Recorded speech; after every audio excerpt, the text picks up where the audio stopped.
ಶಂ ಶನೇಶ್ಚರಾಯ ನಮಃ. ನಮಸ್ಕಾರ ಸ್ನೇಹಿತರೆ, welcome to BRL Astro and Ayur 369 YouTube channel. ಕಂಬಳಿ ಹುಳು ಅಂದರೆ ಯಾರಿಗೂ ಇಷ್ಟ ಆಗೋದಿಲ್ಲ. ಆ ಕಂಬಳಿ ಹುಳು ಚಿಟ್ಟೆ ಆದಾಗ ಎಲ್ಲರಿಗೂ ಇಷ್ಟ ಆಗುತ್ತೆ. ಹಾಗೆಯೇ ಜೀವನ ಕೂಡ. ನೀವು ಚೆನ್ನಾಗಿದ್ದರೆ ಮಾತ್ರ ಜನ ನಿಮ್ಮ ಹತ್ತಿರ ಬರುತ್ತಾರೆ. ಏನಾದರೂ ಬದಲಾಯಿಸಬೇಕೆಂದರೆ ಮೊದಲು ನಿಮ್ಮನ್ನು ನೀವು ಬದಲಾಯಿಸಿಕೊಳ್ಳಿ. ಮಕರ ರಾಶಿಯವರ ಮನಸ್ಸಿನ ಅವ್ಯಕ್ತ ಭಯ ಯಾವುದು? ನೀವು ಈ ಭಯದಿಂದ ಹೇಗೆ ಹೊರಗಡೆ ಬರಬೇಕು ಎಂಬಂತಹ ಸೂಪರ್ ಇಂಟ್ರೆಸ್ಟಿಂಗ್ ವಿಚಾರಗಳನ್ನು ಈ ವಿಡಿಯೋದಲ್ಲಿ ತಿಳಿಸಿಕೊಡಲಿದ್ದೇನೆ. ಮನುಷ್ಯ ಅಂದ ಮೇಲೆ ಭಯ ಪಡುವುದು ಸಹಜ ಗುಣ. ಭೂತ ಪ್ರೇತಗಳಿಗೆ ಮಾತ್ರ ಭಯ ಪಡಬೇಕು ಅಂತೇನಿಲ್ಲ.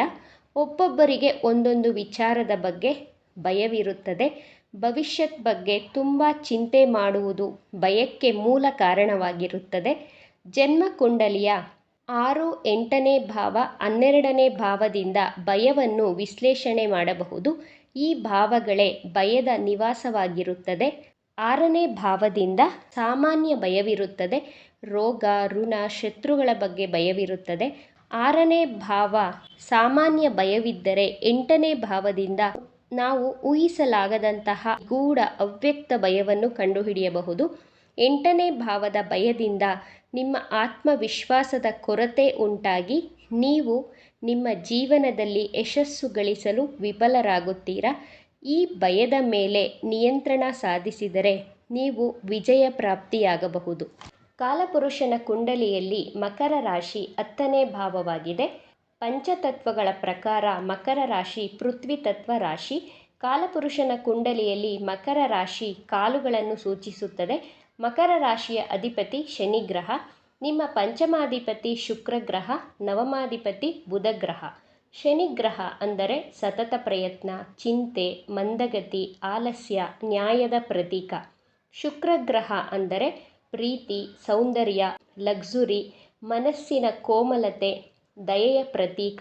ಬುಧ ಗ್ರಹ ಎಂದರೆ ಬುದ್ಧಿಬಲ, ಸಾಮರ್ಥ್ಯ, ಜ್ಞಾನ, ಸೌಮ್ಯತೆ, ವಿಶಾಲ ಹೃದಯದ ಪ್ರತೀಕ.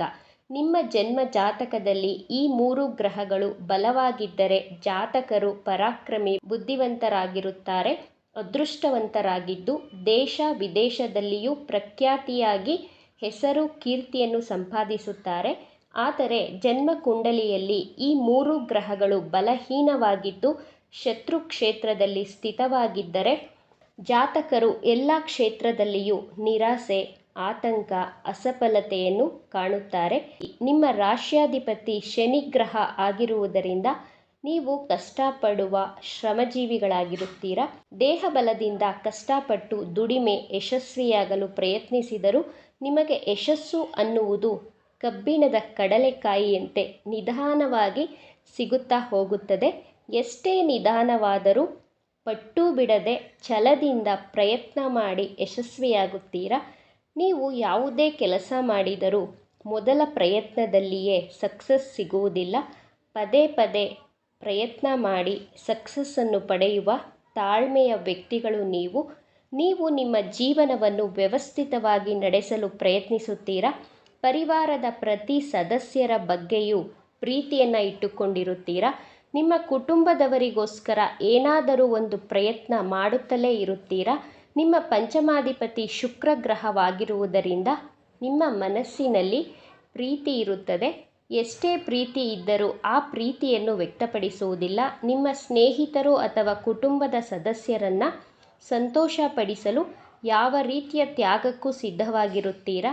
ಆದರೆ ನಿಮ್ಮ ಕುಟುಂಬದವರು ನಿಮ್ಮ ಮನಸ್ಸಿನಲ್ಲಿರುವಂತಹ ಪ್ರೀತಿಯನ್ನು ಅರ್ಥ ಮಾಡಿಕೊಳ್ಳುವಲ್ಲಿ ಸೋಲುತ್ತಾರೆ. ನಿಮ್ಮ ನವಮಾಧಿಪತಿ ಬುಧ ಗ್ರಹವಾಗಿರುವುದರಿಂದ ನಿಮ್ಮ ಬುದ್ಧಿಬಲ ಚೆನ್ನಾಗಿರುತ್ತದೆ.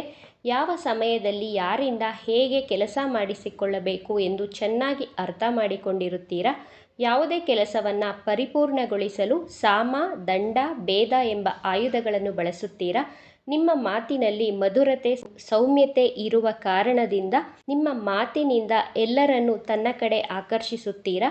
ಮಕರ ರಾಶಿಯ ಚಿಹ್ನೆ ಮೊಸಳೆಯಾಗಿರುವುದರಿಂದ ಮೊಸಳೆ ನೋಡಲು ನಿಧಾನವಾಗಿ ಚಲಿಸಿದರೂ ತುಂಬ ಸ್ಟ್ರಾಂಗ್ ಆಗಿರುತ್ತದೆ.